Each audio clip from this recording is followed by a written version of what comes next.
Hello everyone! Welcome to my vlog. Ito po ang ganap namin kaninang umaga at ito pong ginagawa ko ay nagtimpla po ako ng aming mainit na kape ni nanay dahil 3 a.m. nagising na po kami dyan para mag-prepare ng mga dadali namin papunta pong dialysis sa may Tayabas. Bago pong lahat, sana lagi niyo pong suportahan ang aming pag-vlog.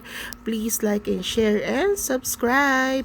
Ito, nakauwi na po kami ng bahay at kinaon po siya ng mga bata para umakyat na sa taas.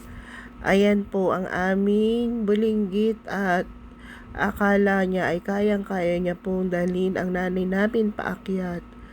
O diba, ganyan po talaga si Elijah. Tuwing darating po kami ng bahay, lagi na po yung sumisilip sa pintuan at tuwan-tuwa pag kami ay umuwi na. Dahil syempre may makakalaro na at mayroon na siyang makukulit na lola at ang tita niya, diba? Transition po pagkatapos kong magluto at pagkatapos namin kumain at nag-prepare naman po ako dyan ng aking lulutuin na pa-order po na panghapon. Ang niluto ko po dyan ay ang spaghetti, pansit bihon, cordon bleu, puto cheese, at Shanghai. Ayan po ay halagang 1,500. May libre na po kayong 1.5 na Coke.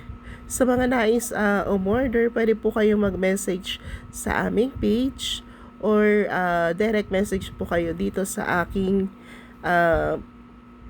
account. Marami pong salamat. Lagi niyo pong suporta ng aming vlog. Thank you for watching. Bye!